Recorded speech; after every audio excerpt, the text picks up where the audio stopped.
Hello everyone to this AbleNet webinar, and today's topic is supporting students with severe and multiple disabilities, what paraeducators need to know and do.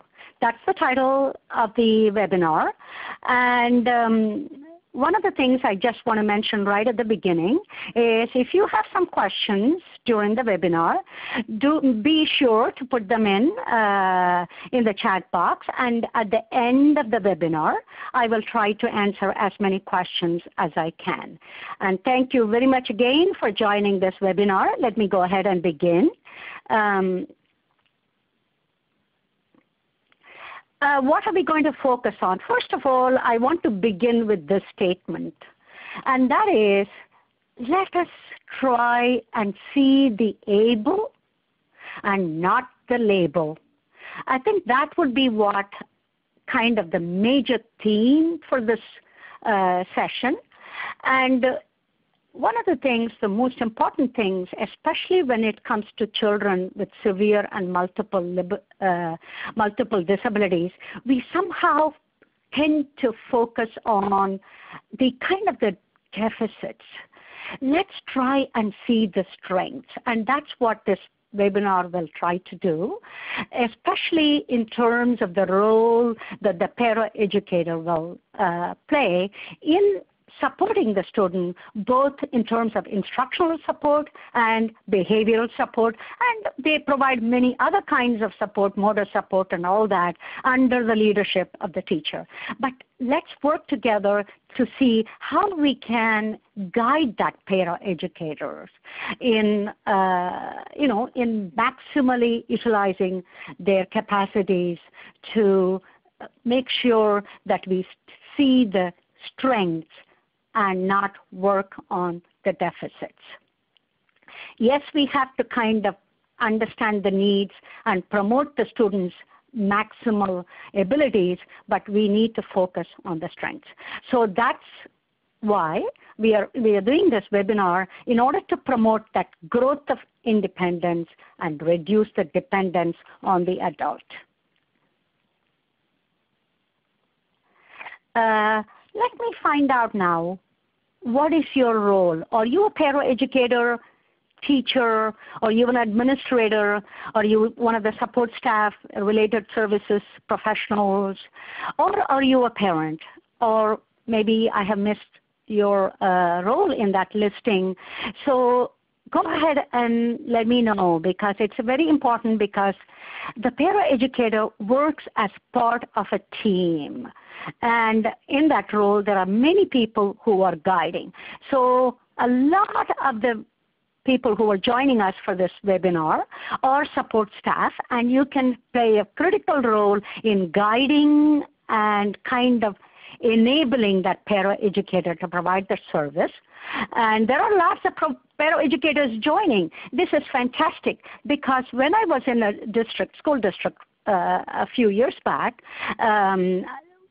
the paraeducators informed me that it was the first time in 10 years they were getting this kind of a focused in-service in terms of needs of students with specific disabilities, or students who were needing more intensive support, because whatever paraeducators received, the training that they received previously was all focused on the district policies, not so much on the instructional support strategies or behavior support strategies. So I am delighted to see so many paraeducators joining us, and I hope this is going to be a very valuable and helpful session for you.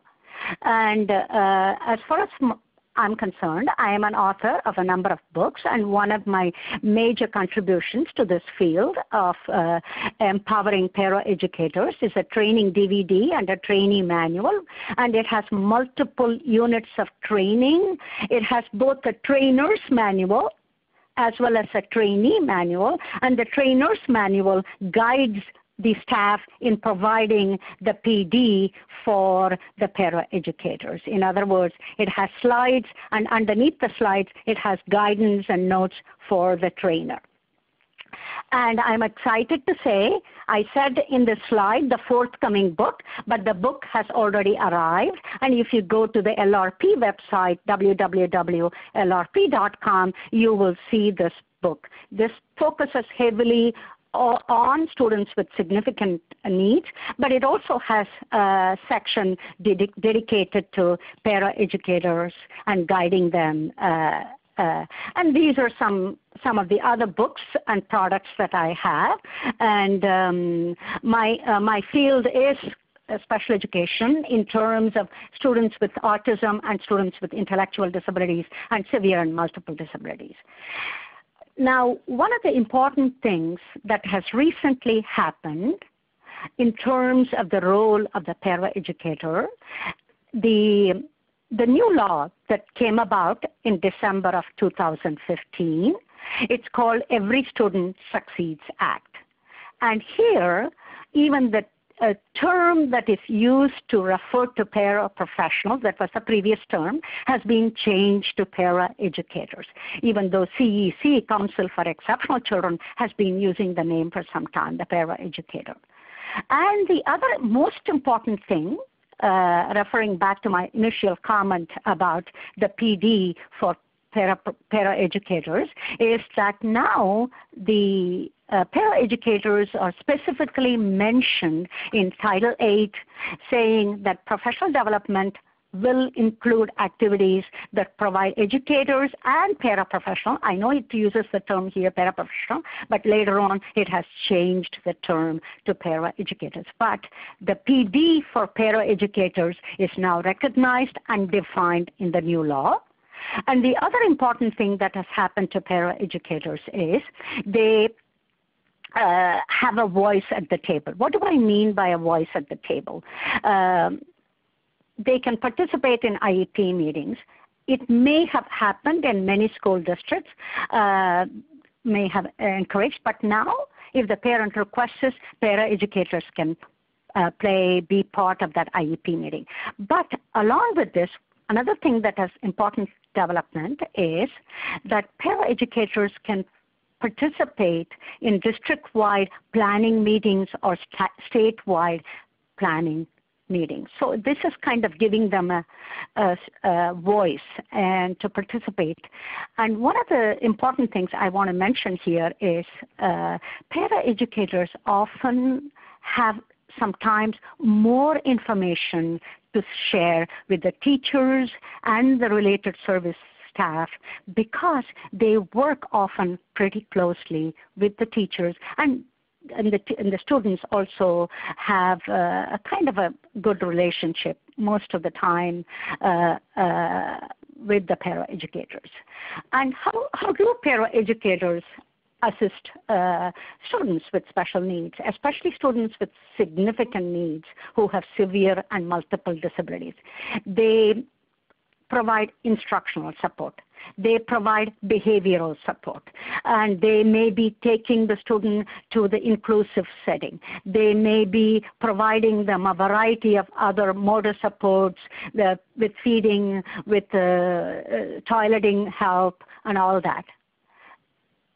Our focus here today is going to be much more on the instructional support. And one of the first things I want to mention is applying the universal design for learning. As a matter of fact, I do have a couple of webinars coming up, but often it happens that the paraeducator may be able to provide valuable information about the student's strengths, about the student's needs, and about the student's preferences that could be provided before the lesson itself is designed. And that's where universal design for learning comes in. And if you look at the other square, the differentiated instruction, which is how do we try to match the task to the student's need? If the student is one, for example, if he is given a sheet with something to copy or something to write, and frequently if the student is not able to hold the the pencil or the pen and write. And that is important information that the teacher needs to know so that they can find a different way for that student. Maybe the student can use the computer and maybe an alternate keyboard where the student does not have to necessarily have that kind of precise pincer control. And the third square, the blue square, what kind of specific adaptations can be, as a matter of fact, the previous example included a kind of an adaptation. Can the teacher provide, can the related services staff provide? I was in a classroom recently, and the para-educator was completely physically prompting the student to operate a Big Mac. And in another classroom, the para-educator was completely holding the student's hand to move through the different icons to respond using, it was a Apple, kind of a mini Apple computer, and the para-educator was kind of manipulating the student's hand. So is there something here that we need to do so that it's not complete physical prompting that enables the student, but really it is taking back because it is the adult that's controlling, not necessarily the student. So what kind of adaptation can we do? And the critical information for that adaptation can be provided by the para-educator in terms of what the student can do and what student is not able to do. If the student is not able to press maybe I skipped a slide, is not able to press the slide, press this switch, maybe that is important information that the teacher or the related service personnel or the speech pathologist need to know. Okay, what has happened recently in terms of the roles and responsibilities of the para-educator, and what are some concerns? And we will look at it in the next few slides. One of the things that is happening is instructional support and behavioral support is being provided by the para-educators in a kind of a broad range of academic areas. And sometimes students with very significant disabilities go into the inclusive classroom, and quite often it is the para-educator who is more or less doing the work for the student. So that's one of the concerns, but also a major change that has recently happened. And the reason for the professional development, the PD for a para-educator, is they are working with students with very complex needs, behavioral needs, educational needs, with the least amount of training. And that's what the research is showing. So that's why the training is becoming very critical. And one of the major concerns that arises is the para-educator proximity. It's one of the major concerns, and they are saying, the researchers are saying, that many para-educators are within 3 feet of the student. So what is happening? Several things happen as a result of that. The student is constantly looking to the para-educator to kind of take the next step, or write the next answer, or waiting for the para-educator to whisper the answer. So what this does is making the student less dependent on himself and much more adult dependent. And it is also impacting the student's social interaction when there is a person within 3 feet of the student. And also a lot of physical prompting goes on that also impacts it. And this is kind of intrusive support, and it is leading to continuous prompting, and it inhibits the student from gaining self-dependence.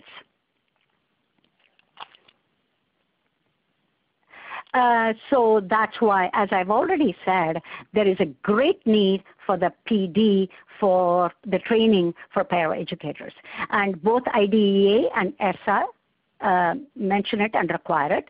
And one of the things that I want to mention here is there are also some legal liability issues that have arisen because of insufficient training for the paraeducators.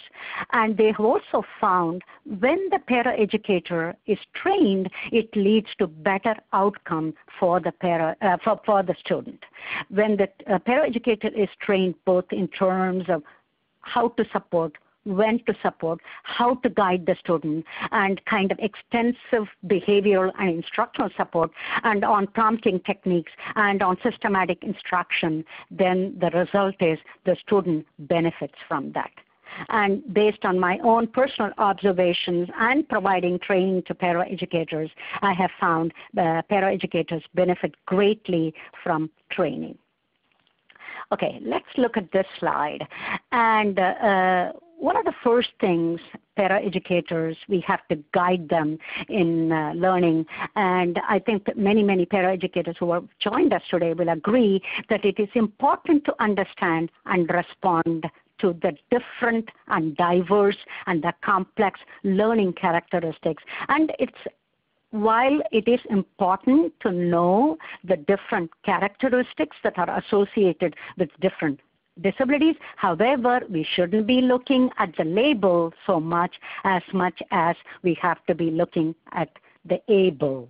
What can they do? What strengths do they bring to the learning situations? And how can we personalize supports? And of course, this has to happen under the direction of the teacher and also under support, with support from the related services personnel. So what are some things that is important for the paraeducator to know? One of the most important things is how can we provide systematic instruction with minimal and discrete prompting to the student? How can we facilitate choice making? How do we empower the paraeducator with knowledge about use of assistive technology devices? And these days there are a lot of technology apps that can be used, but sometimes we have to make sure that the student is not looking at a screen with 64 icons when the student is still struggling to pick from 2 choices. So that's very important for the team to work together in enabling the paraeducators to provide the right kind of support. The other important thing is monitoring the behavior and providing important data that will guide the team, the teachers and the other support staff in coming up with a behavior plan that would be helpful for the paraeducator, both in the self-contained classroom and also when they are going into an inclusive setting. Okay, looking at the characteristics. We have to look at it in terms of what are the cognitive characteristics, what are some communication and motor and behavior issues that the student presents. And it will definitely influence how we respond to the students. Sometimes what happens is we tend to remedy a situation that is not the real problem.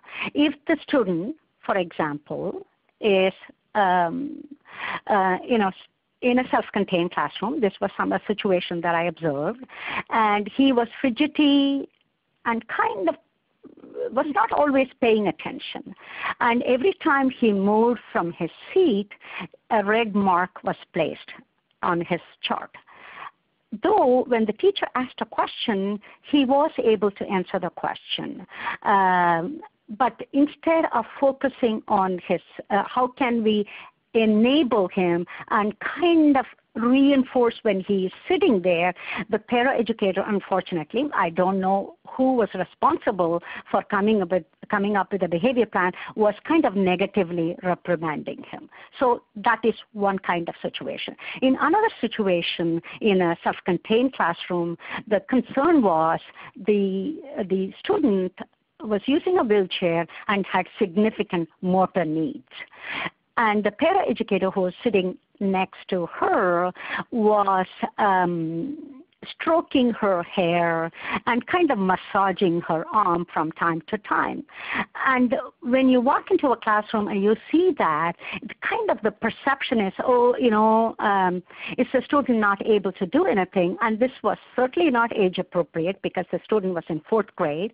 And even if the student was in kindergarten, stroking the arms and kind of stroking the hair is just not something that a paraeducator should be doing. And it's not because the paraeducator was not concerned. She was very concerned about the student, but felt like the student was not that much engaged in the lesson, and so she was kind of trying to provide her kind of her own concern. But it's important for the team to work together and say, how can we increase the engagement of the student instead of stroking the hand or all that. So that is why it is important for us to know, is the student being affected and impacted by some kind of an attitudinal barrier?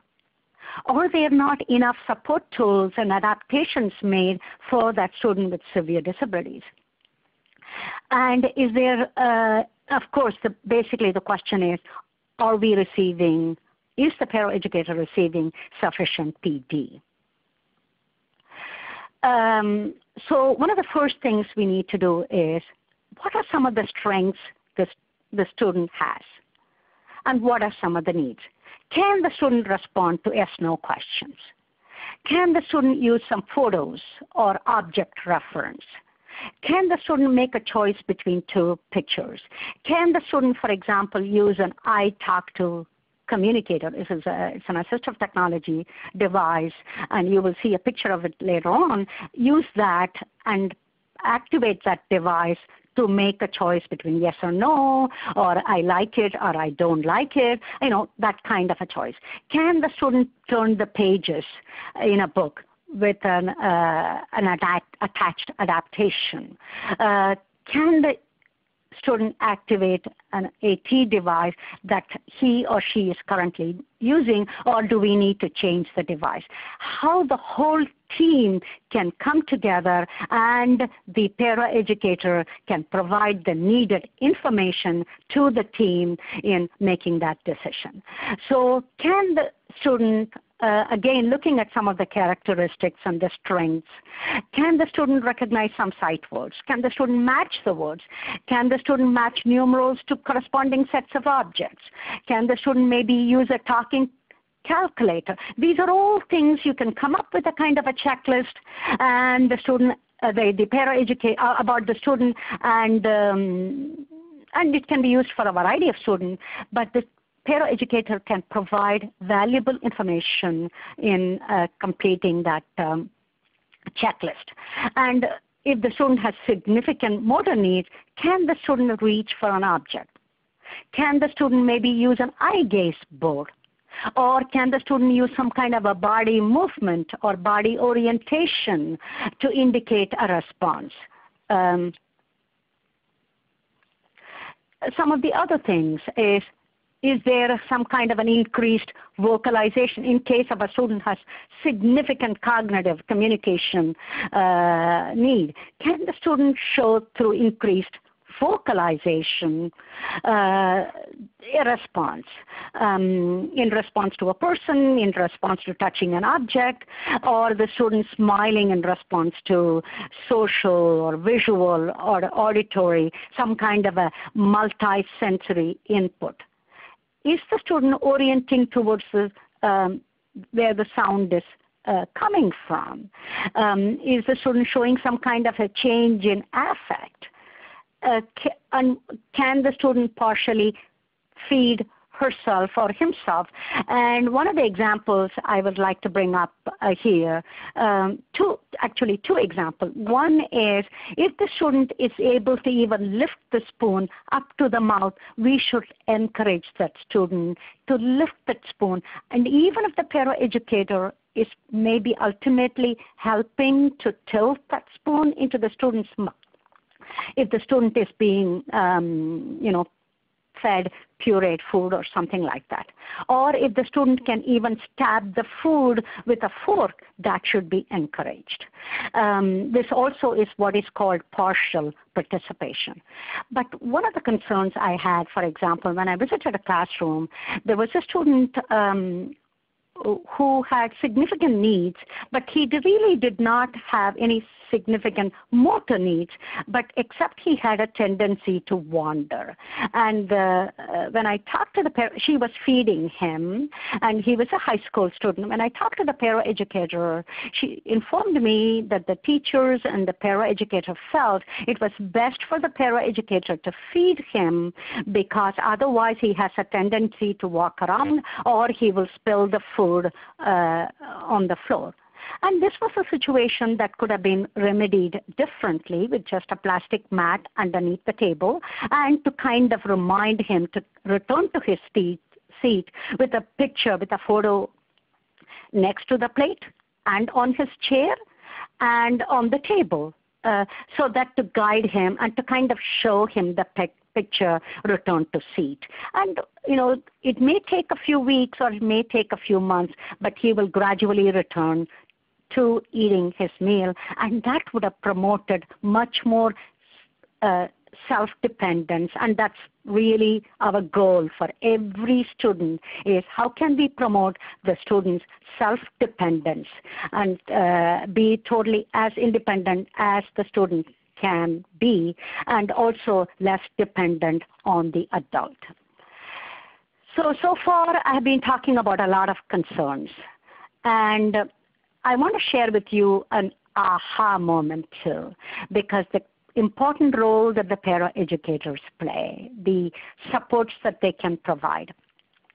For example, there was a student by the name of Jacob. I'm not using any real names, and these are based on kind of case examples, but the name has been changed and a little bit of the detail has been changed as well. Jacob is visually impaired, and he had significant cognitive and communication deficits, and the paraeducator used to greet him every morning, and generally she did not find him responding. And so she shared that with her speech path, and together they worked out a system by which every morning when she went to meet him at the bus, she would take an AT device for him to activate and initiate the greetings, like good morning. And the same thing she used during breakfast time for him to indicate his choice of drink. And at that time, it was a different AT device, the I Talk to Communicator, or something similar. And during reading time, again, she helped him with some kind of, and she was able to provide the necessary information for the team to come up with that appropriate device and appropriate support. So that was indeed a aha moment. And what are some other ways can we provide personalized support? And how can we gain the learner's attention in creative ways? Can we draw the student's attention with a lot of hands-on activities? And that is something, he responds to when he is given an object. This is important information the paraeducators can note and share with the teacher. And together they can come up with more hands-on type of materials for the student to use. Can the student engage in attention? Let's say he or she is given a mini board, whiteboard, and objects are placed on it, and the student accesses the object on that mini board. Or maybe a flashlight is used to shine light on that mini board, and the student engages, and it's kind of motivating, and he looks at the object. And they continue that with tapping on the board or using the flashlight to maintain and sustain the attention of the student. And another important thing is noting down all the initiation that student makes. What kind of initiations is he making? Is he making through sound, through the movements, or some changes in body affect, or in his facial expression, or in her kind of vocalization? All that can be noted down by the paraeducator. And moving on to systematic instruction. This is extremely important for the teachers to guide the paraeducators on. And what is systematic instruction? In other words, there is a step-by-step process that's followed, and when you are presenting new information, initial prompting may be required, but gradually prompting is faded. And it is important to do errorless prompting. What is errorless prompting? We have a tendency to prompt the student which is right, when the student does not respond correctly. And then we follow it up with saying, good job. When the student has repeated a response or replicated a response that was completely prompted, we still reinforce the student by saying, good job. So what happens is the student begins to depend on that prompt because he becomes or she becomes used to that prompt. So what we have to do is only the correct responses are immediately reinforced with saying, oh, yes, correct, you got that. So instead of reinforcing all responses, whether they are correct or whether they are completely prompted, we have to make sure that we use a system of errorless prompting. We prompt only correct responses. The other important thing in systematic instruction is the research shows that often we don't give enough wait time for the student to respond. So we have to make sure that the student responds before jumping in with the prompt. So that is another important thing we have to do as part of that. And the other important thing in systematic instruction is complex tasks. They have to be broken into smaller parts.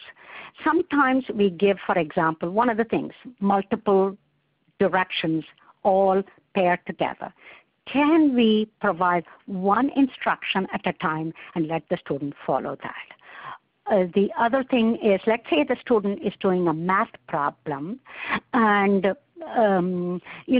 maybe he can select from answers. If it's, let's say, I'm just going to give you a simple example. If it's 2 plus 2, and the student has 2 or 3 answers to select from, instead of coming up with the answer himself or herself, maybe that is the first step, and then gradually the student comes up with his answer. And then one of the things is limiting the amount of information. Let's say we are working on vocabulary words. We have a tendency to kind of, let's say, 10 words at the same time.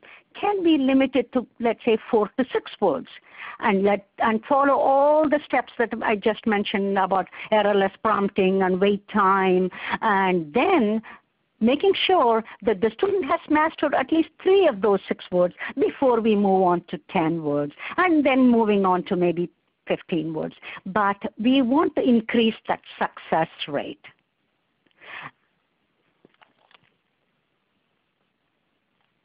And this is kind of the level of prompts, and it is very, very important for the paraeducators who are doing the reinforcement, paraeducators who are helping the student to practice something that the teacher has already taught. It is important in the initial stages maybe to try first and see if the least amount of prompting is sufficient. The least amount of prompting would be just modeling it. And then maybe follow it up with a verbal prompt. And it is also important to remember that we have a tendency to kind of keep repeating the prompts. Maybe instead, do the prompts maybe a couple of times and see how the student is responding, and only if it is absolutely necessary to use the physical prompting, because physical prompting is kind of total assistant and it is very highly intrusive, and holding the student's hand and manipulating the student's hand or completely repeating the word frequently for the student to repeat back, that is more intrusive. And what we want to do is to try with the least amount of prompting, and then if it's necessary, increase the intrusiveness of that prompting. And it is important to learn that prompt hierarchy, which I just shared with you, and how to use the prompt, how to vary the level of prompts depending on the student's needs. And the teacher can definitely model it for the paraeducators. And when we make the student dependent on that prompt, what we are trying to do, I'm sorry, I skipped the previous. We are actually promoting learned helplessness. In other words, in one of the classrooms that I watched, the student who could have been given some response cards to respond to a question, instead, this was in an inclusive setting, this was in second grade, instead of the student trying to respond, he looked instead to the paraeducator who was sitting next to him and for the answer. And she whispered it in his ear, and then he responded. It doesn't matter if the student makes a mistake, and we should encourage those responses. Or if the lesson is too complex, maybe he can be given an opportunity to choose between yes or no response. Another important area here is what I just mentioned, which is use of choice making. And it will increase the motivation of students with severe and multiple disabilities. They can become much more self-determining because they will be able to exercise much more control when they are making a choice. And they can certainly exercise control over their environment, over how they communicate with the tools we provide, and they can make a lot of personal choices, and then later on it will translate into future self-help and self-determination. What are all the choices that the student can be enabled to make with supports both from the paraeducator and the teacher? Can the student make a choice between, let's say if it is a student with autism who has limited amount of kind of self-control, maybe we can say you can do the first 5 problems and the last 5 problems. Can the student maybe make a choice between sitting at his desk and maybe in an independent workstation to complete part of the work? Can the student make a choice whether he wants juice or milk for breakfast? Can the student, in terms of does he want to use assistive technology or can he use a picture support for the activity? So these are all variety of choices that they can make. And the other important thing in training for the paraeducator is how does partial participation work? I mentioned a previous example where the student can partially lift the spoon. And there are many other ways that we can partially promote the student to play a role in completing an activity where he or she encounters difficulty. Maybe the student can locate the chair by himself where he sits. Maybe the student can find the location to be part of a group, even if it means showing a picture, but he can go there. As I mentioned, can he lift the spoon to eat? Can he use a spoon with an adapted cuff? These are all some ways ultimately leading to student independence, and we have to be consciously aware of, are we making the student dependent on the adults by providing intrusive prompting and support, or are we making the student self-sufficient, or are we seeing the future for the student? And again, assistive technology can play an important role in enabling the student to gain that independence, making the student much more verbal, and making sure that the tool that we choose is matching the needs and the preferences of the student. And these are some of the tools that we can use. And the step-by-step, which is multiple levels, and the student can, for example, participate by activating the device in a kind of a group interaction situation. And for different questions, he can have different answers programmed into it, or he can conduct an interview or participate in identifying the different steps in a recipe. And then the talking brick communicator can be used. 3 words can be placed on those 3, or you can use 6, and the student can press the device and hear the device, and it could be an independent practice, or it could be a response to the teacher question. And then I'm showing a talking book, and then I'm showing the quick talker. These are all different tools you can use. And then the I Talk to Communicator is a great tool for the student to be able to make choices and respond to group activities with yes or no, true, false, happy, sad, I want a milk or juice, these kind of choices. Again, I want to end kind of more or less with the aha moment. For example, this was a situation that I actually saw where the Paraeducator came up with a wonderful idea with some guidance from the consultant. And Alexia had significant cognitive and communication needs. She did not use words to communicate, but she was able to walk. But she preferred to drag herself on the floor to go from place to place, especially if she had to leave her classroom and go into the cafeteria. And with some guidance from the consultant, the Paraeducator came up with a creative solution. She kind of placed her photos all along the way, not so many, but kind of she would walk from one station to the next, and the Paraeducator also held her photo. And finally, after about few weeks of training, Alexia was able to actually make it to the cafeteria with the help of these photos that was used to kind of guide her, entice her, and motivate her to move to the next location. And another situation was Alexi was kind of banging on his wheelchair, which was kind of disturbing and distracting the other students in his classroom. And the Paraeducator used a picture cue card depicting no noise.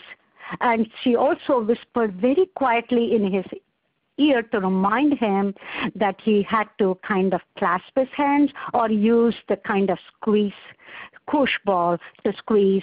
And then he was also taught some calming techniques. Again, as we close, I want to mention our ultimate goal is to foster learner independence. So we have to watch the prompts. We have to empower the student with assistive technology to give the student with significant, severe, and multiple disabilities a voice and a communication tool. And finally, we have to maximize our invisible support and minimize the proximity next to the student. So that's exactly what this slide says. And so I'm going to skip and move forward. And again, so for the Paraeducator, ask yourself, how can you help the student become more self-dependent? How can we use prompt hierarchy? How can we prevent learned helplessness? And the teacher and the support staff can help provide the kind of guidance needed for the student to complete the activity independently and to encourage feedback for effort. In other words, we praise effort that the student makes, not necessarily always a response, but the effort that the student makes towards completing a task. And as also one of the important things is to encourage peer support. And lastly, honoring age appropriateness is very, very important, and especially for students with severe and multiple disabilities. We have a tendency to hold the student's hand or stroke the student's hair, and we should try avoid that as much as possible because it creates a wrong perception on the adult onlooker.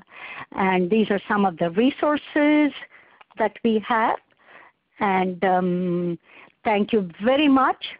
A very, very special thanks to AbleNet for hosting this webinar.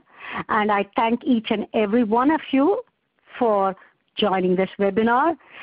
Let us help each and every paraeducator to be empowered. They serve a very valuable service. They provide a very valuable service in serving students with severe and multiple disabilities. Now let me look at some of the questions. I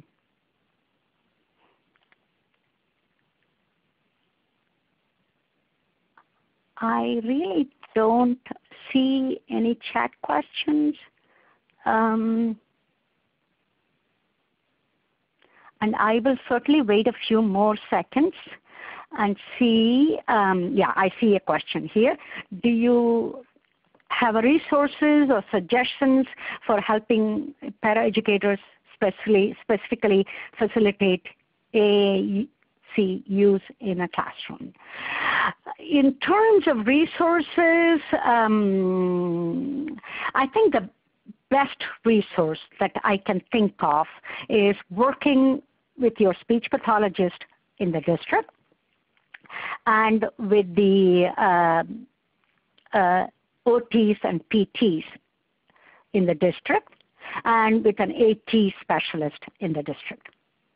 But in order for them to arrive at a specific device to match the needs of the students, it is extremely important that we don't look for a device that kind of we are going to do it ultimately, but let's begin at the very beginning with a simple choice making or a device where like a step-by-step where there are sequence of responses or sequence of questions that the student can operate, and let the student feel comfortable with that, and then we can introduce a device with maybe 64 icons. You know, I often see iPads with 64 icons and the paraeducators kind of helping to hold the student's hand to press a particular icon. We need to kind of avoid that. Can we use maybe a quick talker with maybe 8? Or can we use a super talker with 8? And you will also find, not that I have a separate section on assistive technology unit in my Paraeducator guide, but that also provides a variety of ways the trainer can train paraeducators. Okay, the next question. What do you do when your teacher disagrees with you on a situation with a student, especially if you know the student better than the teacher? I totally agree with you, not that I have anything against teachers or paraeducators. Frequently, I get this question as a consultant because often it's the paraeducator who may be following the student in many different settings and to kind of complete many different activities. And it is important, and the only thing in order to make your information much more powerful, if you can kind of create a kind of a chart where you observe the behavior and use some of the questions and some of the characteristics, some of the strengths and needs that I identified in this presentation, use a kind of a chart and say, this is what I observed in this particular setting, that's why I feel, and then also say, can we meet as a team with the speech pathologist and with other support personnel, the OTs and PTs, and can we come up and at least try it for a little short period of time and see if it works. Okay, there's a question. As a parent, I have requested that my child's para-educators attend the IEP meeting, and I'm reportedly told that they cannot because they are needed in the classroom. Any thoughts on how to get administrators to acknowledge the valuable insights para-educators have? It's a very, very good question.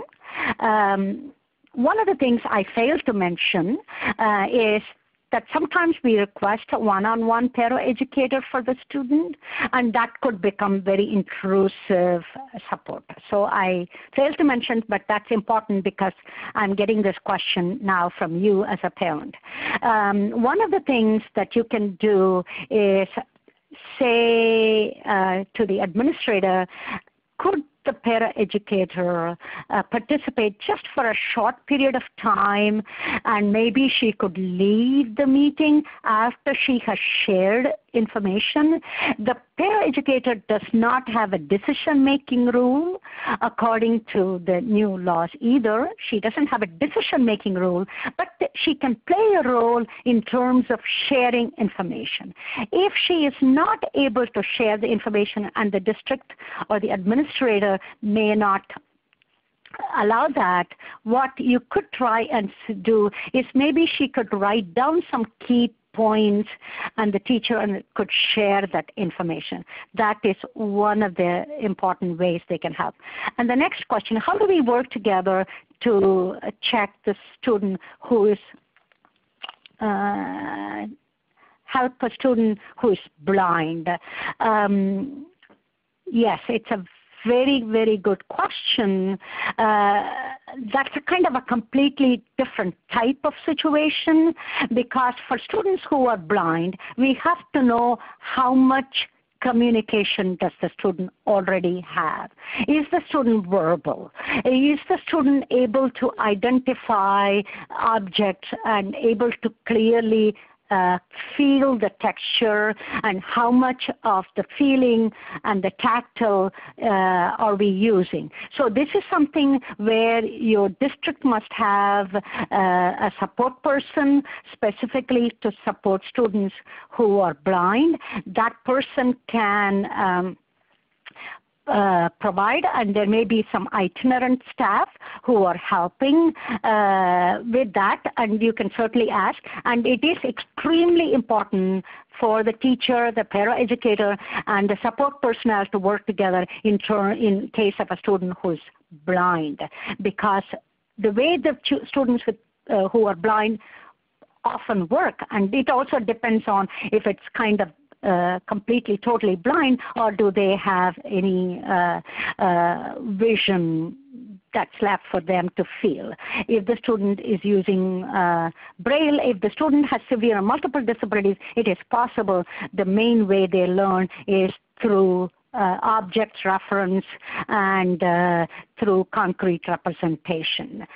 So you have to go back and do some kind of an initial testing in order to evaluate where the student is functioning, and then provide the appropriate kind of tools and devices.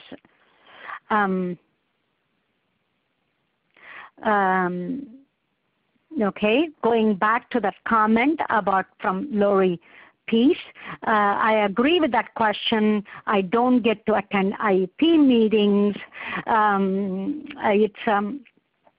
It's a situation you may have to discuss with your district and see if there is some way they will provide an opportunity. I mean, it is a kind of a collaborative situation, and you have to kind of gently approach. You do not want it to become a kind of a conflict, especially finally if you want to be able to provide that valuable input on behalf of the student. I wish you good luck. I hope your district facilitates your participation at least partially, or at least to share the information, valuable information with the teacher. And let me see, I have one more question. We have a lot of questions. My daughter needs a one-on-one para due to safety reasons. She has vision issues and moderate cognitive disability. I want her included in the general ed classroom. Our IEP team says she needs to be in self-contained because having a one-on-one is very restrictive. How do I fight the fact that she needs one-on-one but still should be in general ed? I mean, this becomes more of a legal issue, and it's really kind of in a way outside of the scope of this presentation. I really want to help you, but because it's question that you have to work with your school district. It is true when you provide a one-on-one, it does make the situation very restrictive because of what I said earlier about para-educator proximity, but I can imagine there are some safety concerns. It is possible that the Paraeducator is generally present in the classroom, but is also helping other students and not just one particular student, but at the same time keep an eye on. I mean, this is a situation where you have to gently work with the district and see what is best for your child. And I think you have to work together as a team with the district, with the support personnel, with the related services professional together and resolve the issue. I wish you success, and I wish the very best for your child. Thank you very much. And with that, I say thank you to everybody and goodbye.